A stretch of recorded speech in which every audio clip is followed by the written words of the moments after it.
Hey, what is up everyone? Welcome back to Let's Play Shadow of the Colossus HD. Last time we defeated Barba, and today we are going to go after a Colossus who might take quite a while depending on how he or she behaves.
Dormin's vague little hint there was kind of concerning, because he mentions that this Colossus is like a ripple of thunder lurking beneath the water.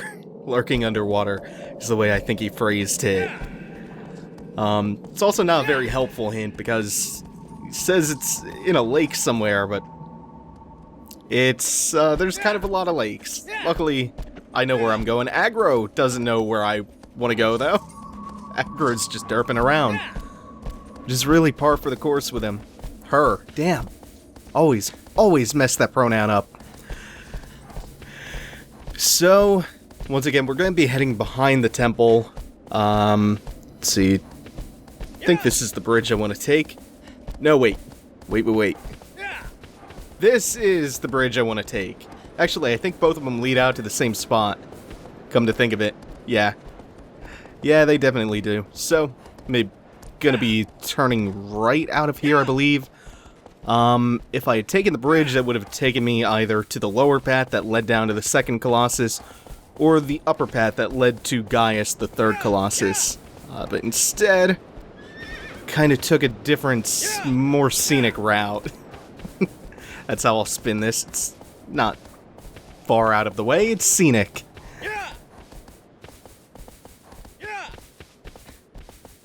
So to respond to a comment I got a couple of videos ago, sorry, I forgot who left it. The language spoken by the characters in game is in fact not Japanese, it's obviously not English, it's not any real language, it's a fictional language.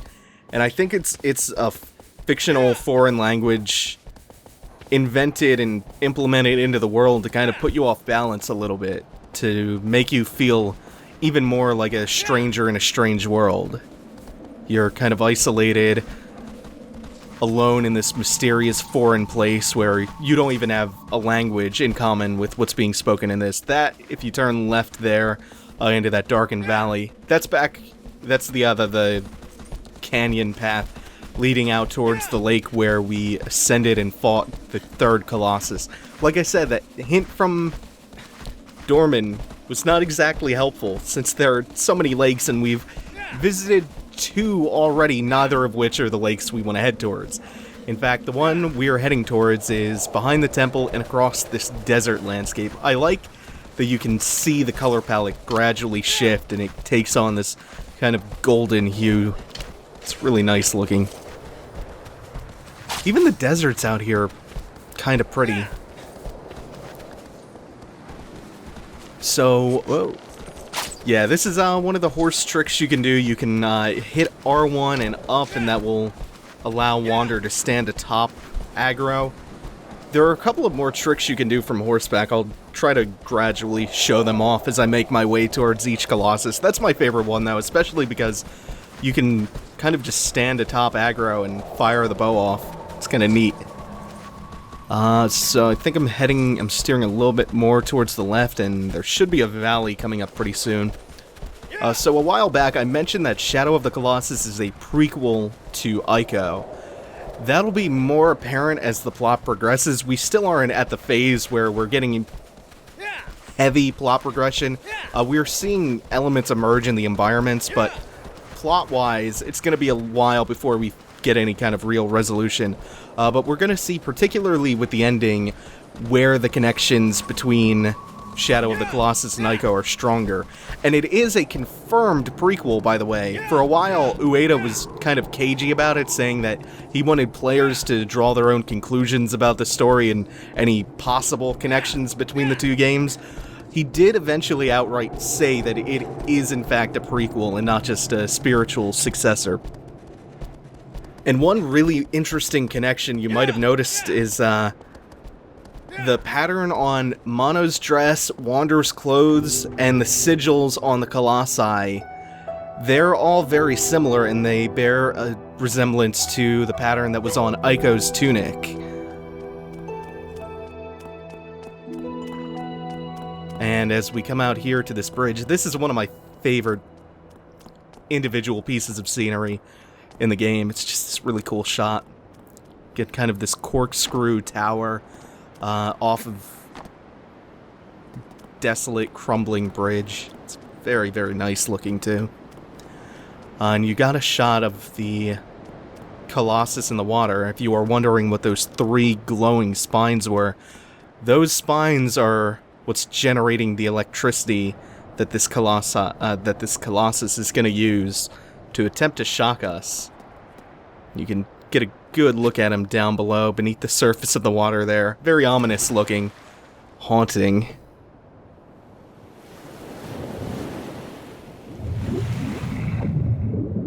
And this Colossus, the first time I played the game, this is the Colossus that terrified me the most. I've always wanted to see more horror elements, or just straight up horror games, worked in with an underwater setting. I think that's always been like the most terrifying setting to me for a horror game to take place in.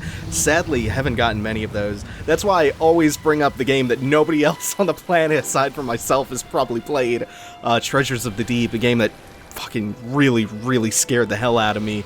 PS1 game where you were exploring the bottom of the ocean and there was just barely any sound, just... oh god, it was so good. Anyway, this is Hydrus, the serpent.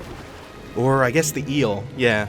The electric eel seems to be the theme for this one, so... Hydrus, the electric eel. This is a fight that a lot of people find tedious because there is a very specific trick you can use to get him to surface so you can latch onto him. Obviously, you can't swim under the water too deeply. Your underwater swim is kind of shallow. And a lot of people aren't aware of the trick to make him pop out quickly. They'll kind of stand around on some of the platforms and landmarks shooting arrows into the water. It doesn't grab his attention that well. What you want to do is you want to kind of get in his swimming path underneath you and jump around. Just break the tension of the water and jump, and that grabs his attention. He'll get curious about you. And he'll start doing this pass. You see the spine generating electricity and discharging it. Almost didn't grab onto the tail. You have a very, very limited window to actually latch onto his tail. This is one of the cooler fights, too. Similar to Avion, just in a different setting, doing a different thing. While you're underwater, and you can be underwater for quite a while, you cannot move forward at all. There's a kind of helpful quirk about this, though, because your grip gauge doubles as your breath meter. Is he gonna surface before I fall off and drown? No, okay. Yeah, he is. Good. Because your grip gauge and your breath gauge are the same thing, you might think that your stamina would deplete twice as fast because you not only have to grip onto the Colossus and breathe underwater. In fact, it's the opposite. The meter's primary purpose in this fight is actually a breath meter. You're gonna find it draining very rarely from stamina loss. So you can be underwater for quite a while and be gripped onto the Colossus, and when you surface, you'll still be gripping onto him, and you'll find that your meter recharges rather than drains from because it's restoring your air rather than draining your grip. It's kind of a quirky little system. Oh, whoa, I'm tumbling around too much. Well, I didn't want to tumble around that much. So this is kind of a slow battle of attrition where you're just inching your way forward to the back of each one of these electricity generating spines. There's a minor weak point behind each spine, and even though they're minor weak points, in this fight, hitting them actually deals quite a bit of damage. You can get him down to about 60% of his health just by dealing with these 3 minor weak points. Eventually, though, as you take a while to get around to all of the spines, I think he's doing it here, I don't think he's going to surface. Yeah, this is a Colossus that will learn, that will adapt to you, and while you're going around stabbing its back and its spines, it will swim completely underwater and refuse to surface for a while in an attempt to drown you. So, I think this is the first Colossus I've fallen off of, but I think you're almost always guaranteed to fall off of this one. Unless you do it, you might be able to do this so quickly that he never has a chance to dive back down that far beneath the surface, but for the most part, you're almost always going to eventually lose your grip on him as you run out of breath and take a little bit of drowning damage, and that forces you to resurface. But luckily, with this little trick of jumping while he's right beneath you and getting his attention, you can get right back onto him, no problem. I think he's surfacing now? Am I swimming the wrong way? I think I might be. Yeah, maybe? I thought his head was the other direction. Or maybe he's... Okay, either way, that works. Yeah, it looks like I was swimming in the wrong direction. It can be a little bit difficult to see him beneath the water. It's actually a nice, realistic water effect. Oh, come on, surface, surface, surface! That was close. Sometimes Hydrus can be a little bit unkind to you. He can really, really have it in for your lungs. Tries to drown you pretty hard. Oh. And once again, while we're underwater, we cannot move forward, so you have to wait until you're back up top to crawl forward. Makes this a battle of inches. Oh, come on, come on. Up, up. Shit. I could have made a little bit more progress there, but I think I got caught up on that raised patch in front of his spine. Alright. Oh, I'm gonna get shocked here. That's not great. Luckily, if you're only taking a few hits here and there on this Colossus, it's really, really difficult to die on this one. If you're spending too much time near the spines, though, you'll find that he can do quite a bit of damage very quickly. And at this point, once you've knocked all the spines out, he can't actually hurt you anymore.